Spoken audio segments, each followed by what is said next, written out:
The sun hung low over the rolling fields of my modest farm, casting golden streaks across the weathered wooden porch where I sat, savoring the last bite of a perfectly seared ribeye and a heap of crispy roasted potatoes. The quiet hum of late afternoon surrounded me crickets chirping lazily, the distant low of cattle settling in for the evening. It was the kind of peace you earn after a long day's work, the kind I'd built this life to enjoy. Then came the sound that shattered it all, a guttural, mechanical roar slicing through the stillness like a knife. At first, I thought it was a trick of my Ursa lawnmower gone rogue, maybe, or some distant construction crew. But as the noise sharpened into the unmistakable scream of a chainsaw tearing through metal, my fork clattered onto the plate, and a cold dread coiled in my stomach. I bolted upright, show VYing the screen door open as I stumbled onto the porch. My boots hit the weathered boards with a thud, and there she was, Lydia Grayson, my next-door neighbor from hell, standing at the edge of my property like some deranged lumberjack. Her platinum blonde hair gleamed under the sun, a stark contrast to the black leather gloves gripping the chainsaw as she hacked through my farm's iron gate. Sparks sprayed like fireworks, the metal shrieking in protest as it buckled under her assault. For a split second, I couldn't move, couldn't process the absurdity of it. Who does this? Who, in broad daylight, decides to carve up someone else's property like it's a weekend DIY project? Lydia!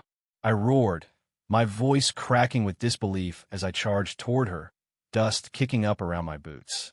What the hell are you doing? She didn't even flinch. With a flick of her wrist, she killed the chainsaw's engine, the sudden silence ringing in my ears. Slowly, she turned, lifting her oversized designer sunglasses to perch them atop her head. Her lips curled into a smirk, casual as if I'd caught her watering her roses. "Oh, hi, Ethan," she said, her tone dripping with mock surprise. "Yeah, I needed a shortcut for my new garage extension. Your gate was kind of blocking my VYB, you know?" I blinked, my brain scrambling to catch up with her words. "My gate," I repeated, voice rising. "Lydia, that's my property. You can't just—" She cut me off with an exaggerated sigh, while VYing a manicured hand like I was some petulant kid. "Oh, come on, Ethan. You've got, what, 50 acres? You're not using this little strip. My contractor said it's the perfect spot to widen my driveway, and I've got a big party coming up. My guests need space." She gestured behind her, where a couple of workers in neon vests were already unloading gravel onto my land, flattening the dirt where my gate posts once stood.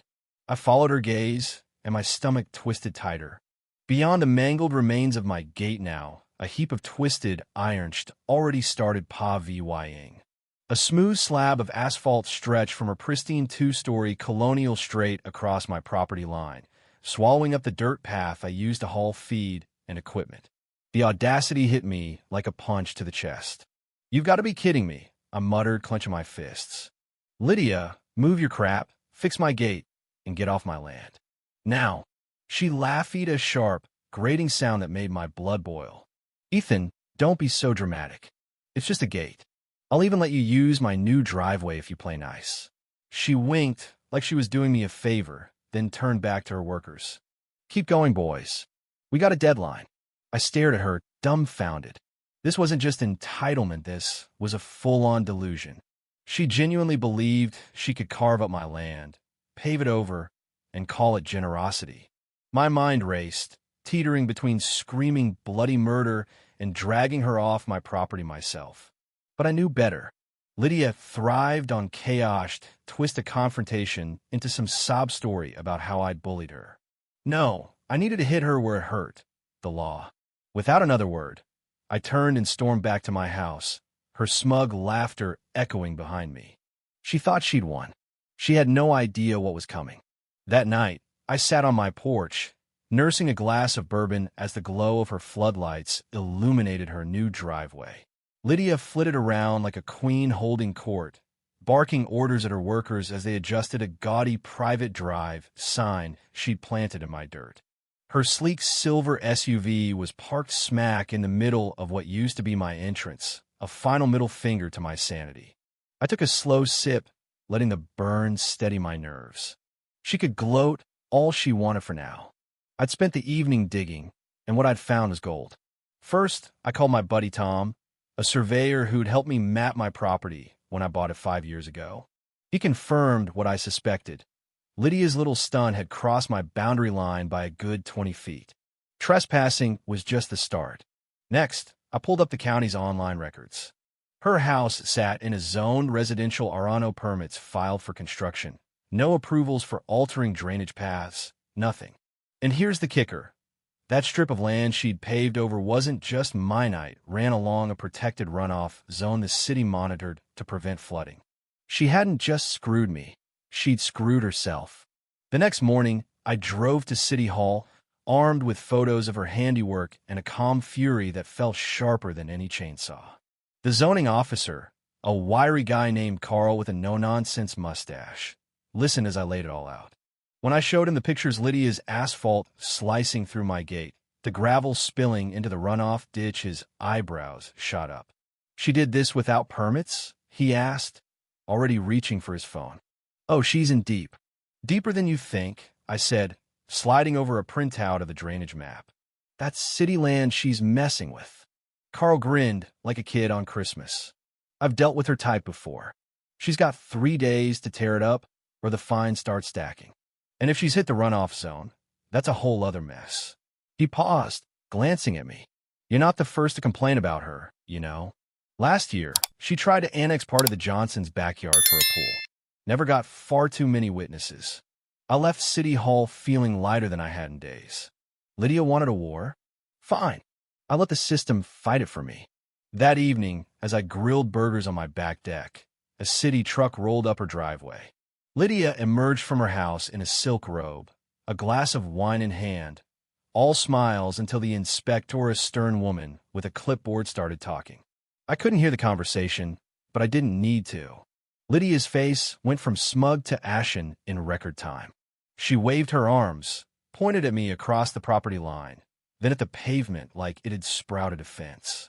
The inspector didn't budge.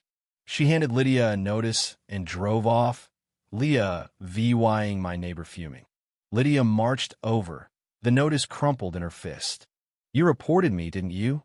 she hissed, her voice trembling with rage. "This is harassment, Ethan.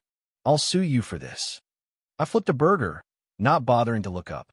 "Lydia, you chainsawed my gate and paved my land. You don't get to play VY Tim here. That's on you. You'll regret this," she spat, storming off. I smirked into my spatula. She had no clue how much worse it could get. The next day, the city came back, this time with a hydrologist in tow. Turns out, Lydia's driveway wasn't just illegal. It had diverted water flow from the runoff zone straight toward her own basement. The inspector's report was brutal. Immediate removal, full restoration of the drainage path, and a due 30,000 fine to start. Lydia lost it. From my porch, I watched her scream at the officials, her voice carrying over the fields. "This is my property. You can't do this." The hydrologist just pointed at the map, unmoved. She'd built her empire on quicksand, and it was sinking fast. But Lydia wasn't done fighting. That afternoon, she showed up at my fence with a stack of papers, slamming them down like a gavel. "I've got a lawyer," she declared, her eyes wild. "You've been targeting me, Ethan. This is personal, and I'm suing you for emotional distress." I glanced at the paper's printouts from some sketchy legal blog, not a shred of official letterhead. "Lydia," I said, fighting a laugh, "you trespassed, destroyed my property, and broke half a dozen laws. Go ahead and sue. I'd love to see a judge's face when you explain this." Her bravado flickered, but she doubled down. "You'll see," she snapped, retreating. "I'll bury you." She didn't bury me. She buried herself. The next morning, I woke to find my driveway blocked not just by her SUV, but by a dozen cars parked bumper to bumper across my entrance. "A brunch party," she called it when the sheriff arrived, her friends giggling behind her. "We needed parking," she whined. "Ethan's being selfish." The sheriff, a grizzled guy named Hank who'd known my family for years, didn't buy it. "Move him, or I tow him," he said flatly. Her friends scattered, and Lydia's glare, could have melted steel. I waved as Hank tipped his hat to me. "Call if she pulls this again," he muttered. "She's a piece of work." I thought that'd be the end of it, but Lydia had one last card to play and it backfired spectacularly. Through a mutual friend, I'd heard her ex-boyfriend, Nate, was house hunting nearby. On a whim, I offered him a small parcel I'd been meaning to offload, nothing big, just a half-acre abutting her lot. He jumped at it, and 2 days later, his MOVYing truck rolled in. Lydia's scream when she saw him unloading boxes was primal, a banshee wail that echoed across the fields. "You did this," she shrieked, charging me as Nate waved from his new porch. "You sold him land to spite me." I shrugged, sipping my coffee. He needed a place. I had land. Funny how that works. Nate strolled over, grinning. "Lydia, you've been pulling this crap since we dated, taking what's not yours, acting like rules don't apply. Maybe chill out for once." She stormed off, and over the next week, her world crumbled. The city ripped up her driveway, billing her for every chunk. My new gate went unpaid for by her fines in the HOA, fed up with her missed payments and violations, threatened foreclosure. Her house hit the market at a loss, her reputation in tatters. Neighbors swapped stories of her antics over beers, and Nate and I became fast friends, toasting her downfall from my porch. The last time I saw her, she stood on her cracked driveway, staring at the for sale sign as movers hauled out her stuff. She glanced my way, defeated, and I raised my glass. She tried to take everything me land, my peace, my patience, and lost it all. Karma's a hell of a thing, and I'd had a front row seat to its finest show. If you were the one in this story, how would you react? Would you stand up and fight back, or accept the unreasonable pressure and control from the HOA? Share your thoughts in the comments below. And don't forget to subscribe, like, and share this video with more people. Your small action gives us the motivation to keep bringing you more intense and engaging stories. Thanks for watching, and we'll see you in the next video.